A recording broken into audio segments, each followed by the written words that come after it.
Yeah, hi, my name is Jonathan, this is Patrick, and we're going to build an object relational mapper in 45 minutes, hopefully. I'm going to be doing the coding, he's going to be doing most of the talking. Right, and so a word of warning, this is a live coding talk, so things can go wrong. Let's hope they don't, and with that, I'll hand it over to you. Okay.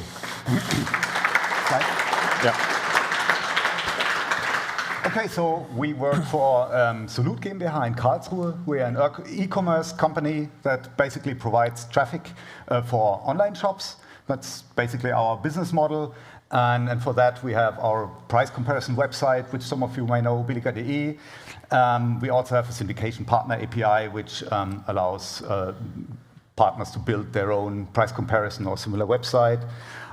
We are a full-stack Python company, so not just data science.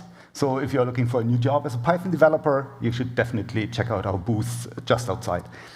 Okay, remember this is live coding, as Jonathan said, so things may go wrong. And since we're a bit of on a clock, and the chair already said, please postpone questions until after the talk. And that's all we got for slides, so let's go right into it.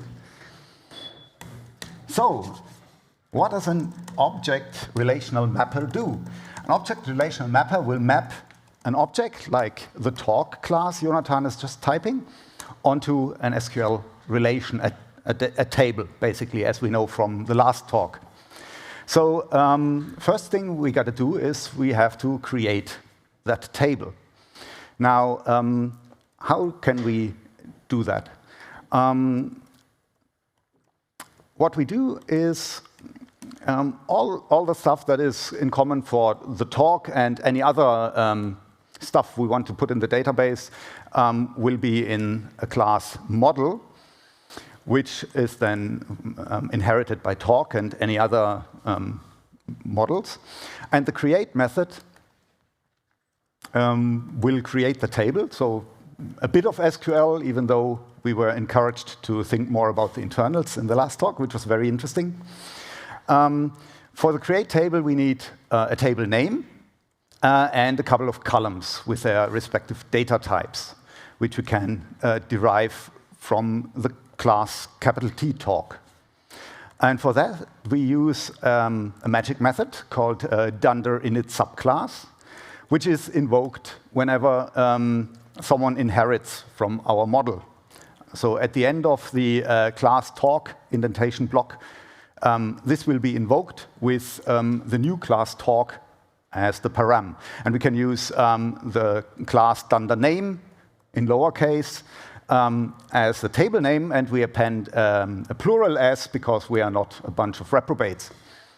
So also the columns can be found.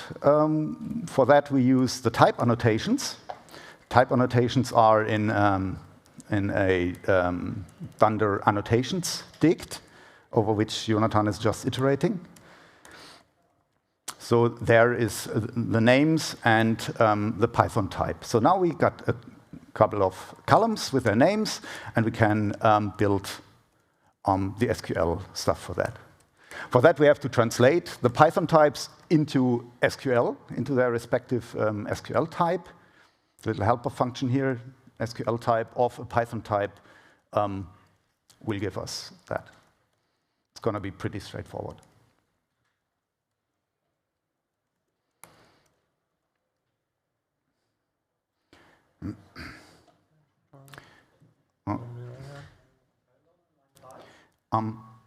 Yeah, colon over there. Oh, right. Okay. And now the helper function, it's pretty straightforward, just map like int to integer and str to text. We could do float or boolean or whatever, but let's just keep it simple. All right, now look at this. We already have some usable SQL. Now we have to execute it. So for this talk, we're just going to use SQLite as a backend and a little helper that will run the SQL statement on some SQLite database.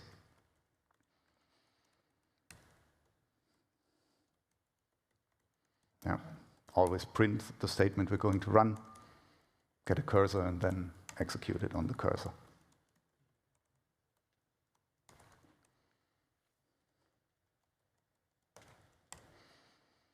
All right.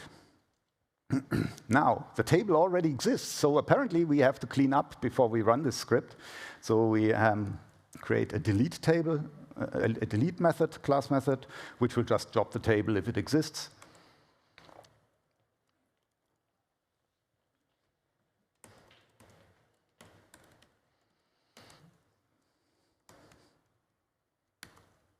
All right, and now it works. We can now peek into the SQLite database file and see if the table looks as we expect. Aha, this looks good. The schema is all right. OK, so next step would be to create some talk instances and then later on save them. So we got to build a suitable dunder init.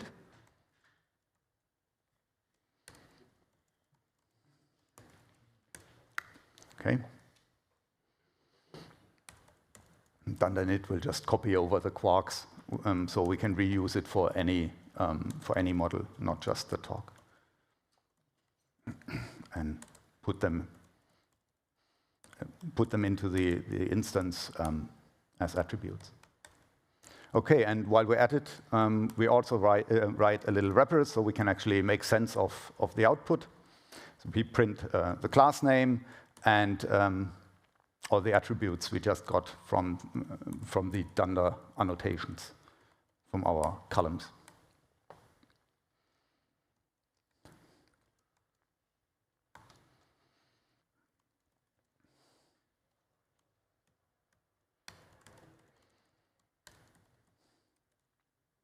Okay, now this should be much more pretty. Ah, it is. Okay, the talk, the title, the duration. Nice. So now we have some instances, and the next thing will be, of course, to put it into the database.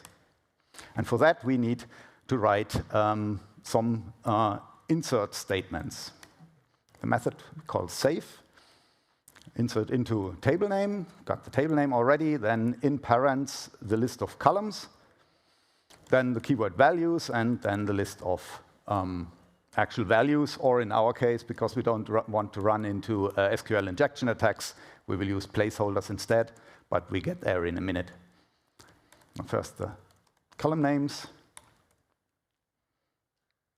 and then the placeholders. In SQLite, the placeholder is just a colon and then the name of the actual placeholder, and SQLite will then try to get this from a parameters dict we have to pass onto the execute method. We will do this in a second.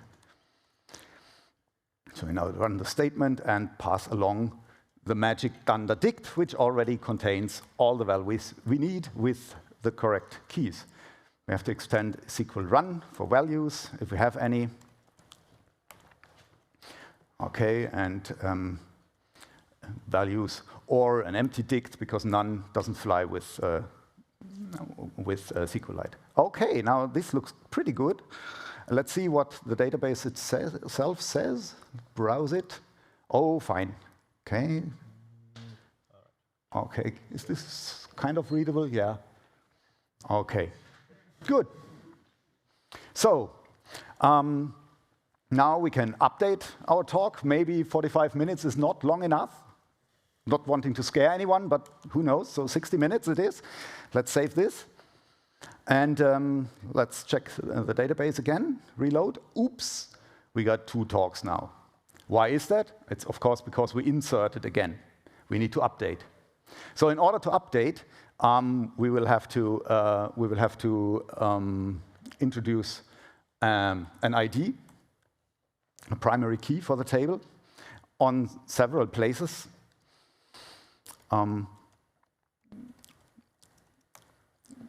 If we already have an ID, then apparently it's an update. Otherwise, it would be the insert case. And the SQL run should return the ID of the new column. This is what cursor.last row ID is, it right? In SQLite. OK. And furthermore, we'll have to adapt we can do this later, wrapper and create. And now this is the key equals value set.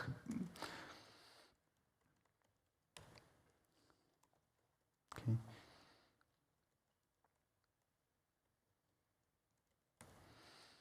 For all our columns, and we will have to introduce a where clause, which will then update only the column where the ID matches.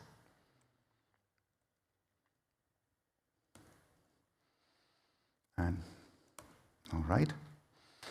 And then in the create table, we need to insert it as primary key, the ID column. Okay. And we could also fix the wrapper, so we will always see what ID we have, so we can follow the ID around. Okay. So now let's see if the update actually works. The SQL looks right. Let's check the database browser. Okay, 60 minutes. Well, no more duplicates. Okay, that was a major milestone. We can now create the table, save talks into the table, and we can update them, of course. And the next milestone will be retrieval. We now have to retrieve stuff from the database. Okay, simplest form of retrieval. We'll just get all the talks. So we write a class method select, which will yield a couple of instances of class. So we will run some select star from table name statement. And SQL select, we will need a different method that will return all those rows and see what it returns.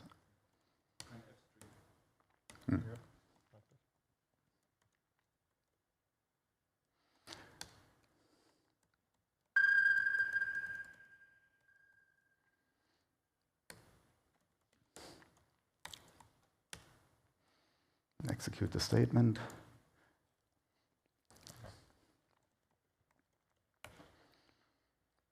Can also print the values.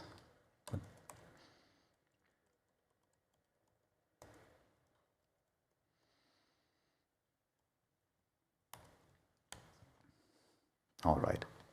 So selecting select star from talks, and we get the talk. That's fine, but we get it as a tuple. We don't like it as a tuple. We would rather have something dict-ish, so we can feed it into our dunder init as this magic SQLite 3.row param, and now we get a row object which feels like a dict or is convertible into a dict. Okay, and this we can feed into the class constructor, and now it actually returns proper talks. Neat. Okay. Now, always retrieving all the talks is, of course, not what we want. So we want to restrict it somehow. We need conditions. Something like where talk.duration equals 45. And before we can get to this, the talk.duration syntax isn't going to fly the way we implement it right now. So we have to do some refactoring. Live coding refactoring. What could possibly go wrong? Okay, what we need here is descriptors. The descriptor protocol allows us to use both my talk.duration equals 45 or 60, probably, possibly, and capital T talk.duration equals 45, as we want to use in our query syntax. So the descriptor has, we call this class field, which will just take the name and the Python type. And the descriptor has two magic methods which are relevant to us. There's actually a couple more, but for us relevant is dunder get and dunder set. Because the access to a class and an instance's attributes is funneled through a descriptor if it has those magic methods. So dunder set is pretty straightforward, always gets an instance, that is a talk object, and a value, and we just copy it over to some undervalues dict, which we have to then introduce to the model. And dunder get is a bit more complicated, because dunder get may or may not get an instance. If it's got an instance, then we use the myTalk.duration thingy, and we will just return the value from the under instance sticked. But in other case, if we don't have an instance, it's actually like the capital T talk.duration, and in this case we will return safe for reasons not safe, unsafe actually, for reasons that will become clear momentarily. So, okay, now let's see. The SQL type now has a quite natural home. We can put it there because we already have the Python type. Just prefix it with self. All right, field dot, and get rid of the Py type. All right. Okay, now we have to remember to give it the under values thing with an ID and empty. Okay. Right, and we need the field for the ID as well. Mm-hmm. The ID field.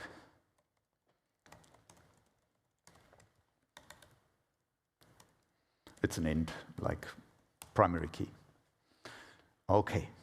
And now we can't use dunder dict, of course, but single under values in both safe statements. And now we refactor this. Hoo-hoo. Okay. Now we can actually use conditions. Now we can get to writing these conditions. Now, if we don't have a condition, we can just make one up. 1 equals 1 would come to mind. But this where condition will have to return more than just some SQL, which we can then put in a where statement. It will also have to provide all the necessary values and placeholders and placeholder to value mappings, so we can pass it along. So we now write dunder equals in the field. A field has dunder equals, where we can, in this case, just use SQL equals sign comparison with some value. And this will intercept this capital T talk.duration equals 60 in the select statement. Okay. As SQL, it just returns the field name and the operator equals in this case, and a placeholder, which is again the field name, and the value is just the value. We put it in a dict. All right, and that would be the return type. Now in select, we have to evaluate the where clause, if we have one. So SQL statement, the where statement and the values are whatever this thing returns. And if we don't have one, as I said, we make one up. 1 equals 1 and an empty dict. We don't need any values here. So let's see what happens. We have to extend the select statement, of course. And we have to pass the values. And let's see what happens now. OK. Now we don't find anything because the talk has, in fact, 60 minutes. So let's change it. See, aha, now we can actually select by the fields of our talk. Fine. Now that is a rather simple solution. Maybe I am not that fixated on 60 minutes talks, and I'm fine with 45 minutes as well. So some more logic there. The pipe, the OR symbol, we can extend the condition to have a dunder OR method, which will allow us to logically combine this condition with another condition. And this Boolean condition, which is itself a condition, so we can nest it. Dunder init will have an operation and 2 conditions. And again, we'll have a 2SQL, in which both conditions are evaluated and then concatenated with the operator. So we have nice SQL syntax.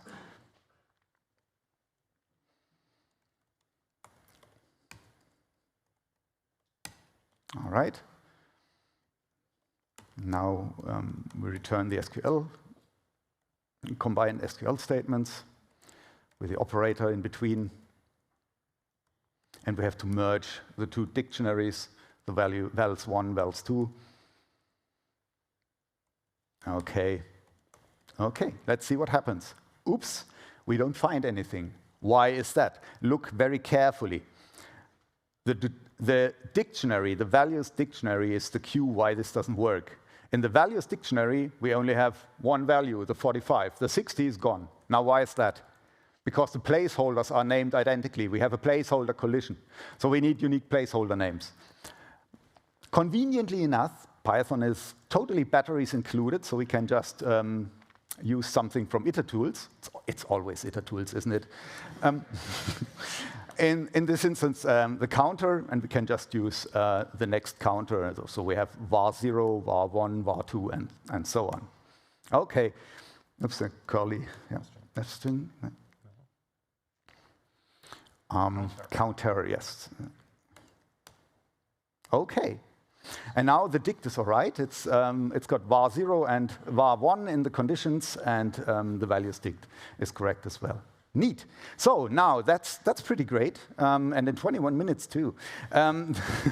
So that is almost usable, I guess, but with one more treat, and that is nested models. Now the speaker, being just a string, is a bit plain. Let's be honest. So let's tune it up a bit, and the speaker is now a model itself with a name and a company.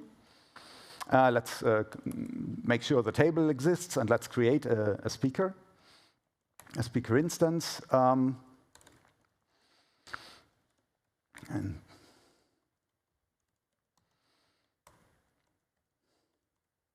OK, and save it. All right.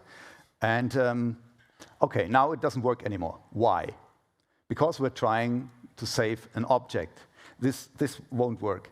How would we model this in SQL? In SQL, we model this with a foreign key. This is a classical foreign key constraint. So the Python type of a model subclass is, in fact, an integer, and that is the foreign key. That will be used as the foreign key.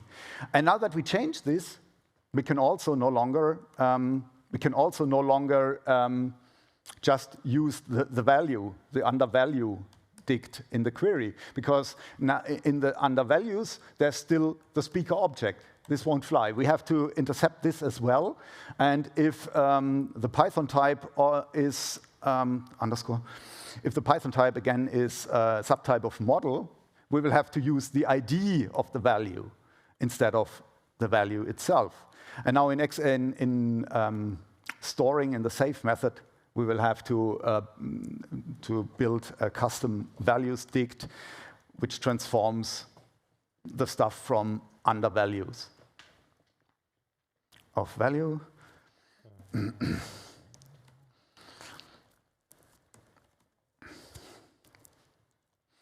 Getutter, I think it was getutter.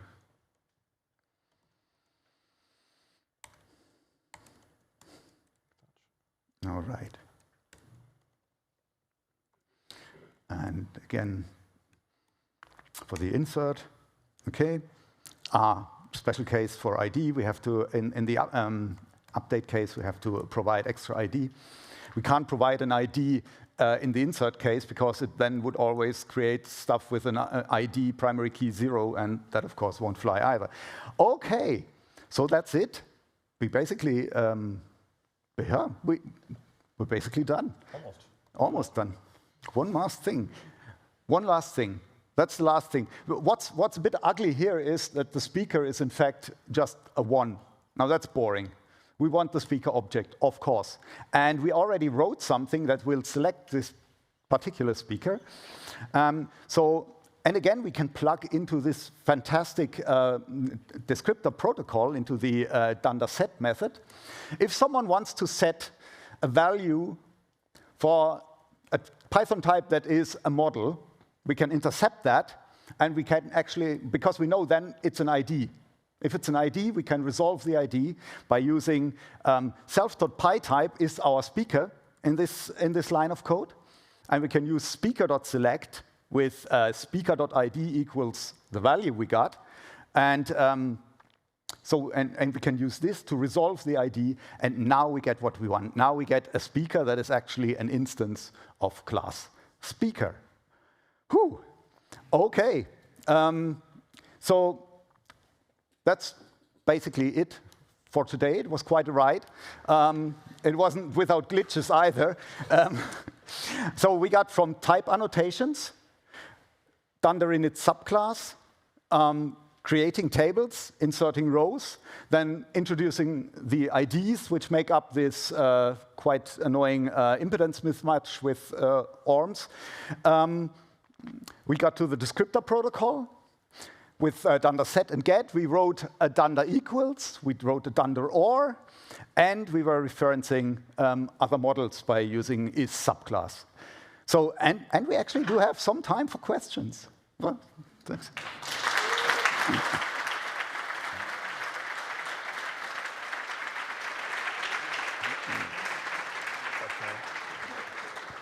Wow. Thank you. Thank you. Live code session ahead of time. That's neat. Nobody's more surprised than us, I think. So we actually have one question from Slido, but okay, there's another one.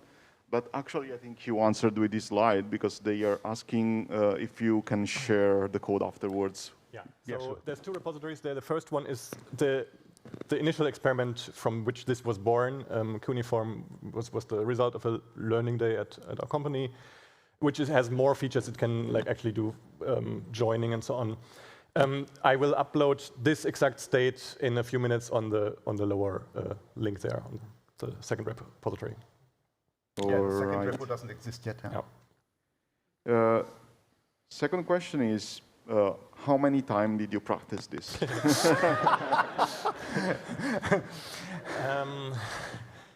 Separately, quite often, I think. Twice together, and okay. Separately, I don't know. Great rehearsal. 6 times, 7 times. Yeah, something like that. And all right, another question is, to make this production ready, would you need to add any improvements? Yes. For example, performance improvements, for I example. think you would need to add a few hundred developers. 200. You say 200, right?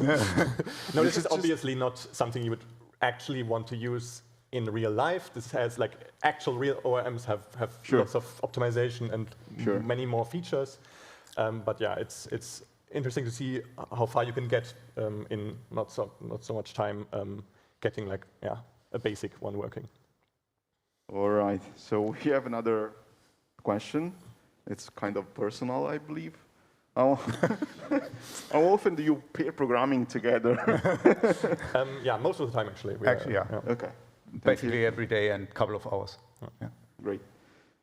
For new projects, would you advise to build a custom ORM, or you use something already existing? And if the latter, do you have any suggestions about existing ones? I mean, the first question is very easy to answer. Don't use this. Don't use your own ORM, obviously. Don't write your own except for like a talk. That's fine. We have a bit of experience with Django and SQLAlchemy. I've also looked into PonyORM. I find that very cute, like the parsing of the generator syntax to do selects. But yeah, I'm the only ORM I worked with for an extended amount of time is Django, and so I don't really know if I have an informed opinion there. At the company, we mostly use SQLAlchemy, but frankly, I prefer to not use it. What's wrong with SQL anyway? I don't know. Actually, we have another question. Have you tried building anything else from scratch, or ORM specifically? We once built a blockchain from scratch. Yes. We built all the stuff we don't actually like that much. What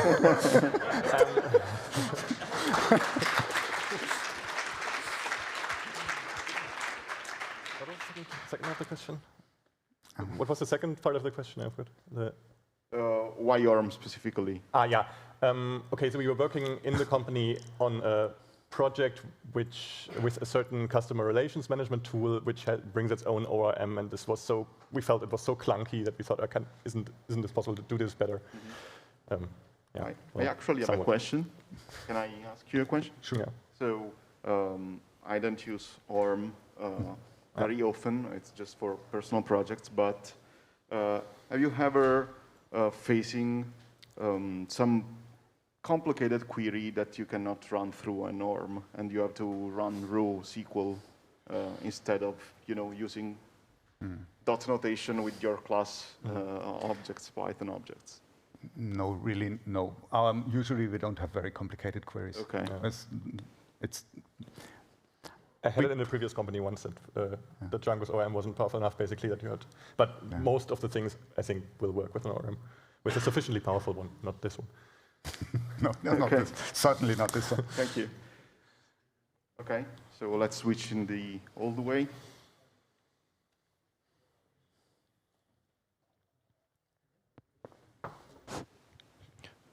Thanks for good talks. And a small question. If you start to write this with async await syntaxes, how you, from which part of this code you start to do it? If you would write this with async await, I mean, I don't know. I guess everything would have to be async await, no? Like the color of all the functions would have to be red. I guess we can only use async await if we have a database driver that is capable of doing that. Otherwise, it doesn't really make sense. And then I think you would just make all functions async await. But yeah, I don't even know if that. I assume this exists, the database driver that is async await, but I have no experience with that. Yeah. All right. We do have. Oh, it's the second time. We have plenty of time for other questions. Or lunch. There are no questions, I suppose. maybe one last question. Is your talk about ORMs also just an ingenious way to advertise learn your Dunder methods? It's actually an ingenious way of advertising work at our company, because you get to experiment for a day every month with stuff like that. But Dunder methods are really magic. It's those protocols down there in Python. This is quite amazing. You learn something new every day with the descriptor protocol, the Dunder set name. We couldn't use it because we really wanted to stick with the type annotation syntax. But if we had switched to something like a duration equals field, blah, blah, blah, then we wouldn't even have to pass the name into the constructor of the field, because Dunder set name would have taken care of that. It's really quite amazing, and we haven't used like half of it. Thanks a lot. One of the deciding issues or aspects of ORM is that the objects are represented as individual rows. Yeah. But when you're doing bulk operations on the database, usually you want to bulk operate on the whole column or insert multiple values. Yeah. And then the ORM doesn't fit so well. Like, for example, if you have an NumPy array or something. Do you know of any ORM or ORM-like that approaches the problem from a columnar perspective instead of from a row-based perspective? Can't say that I do, honestly. I'm not sure either. I'm pretty sure the ORM that triggered that experiment doesn't. You have to touch all the rows. All the rows in order to update a single column, yeah. For that one. I can't say for SQLAlchemy, really.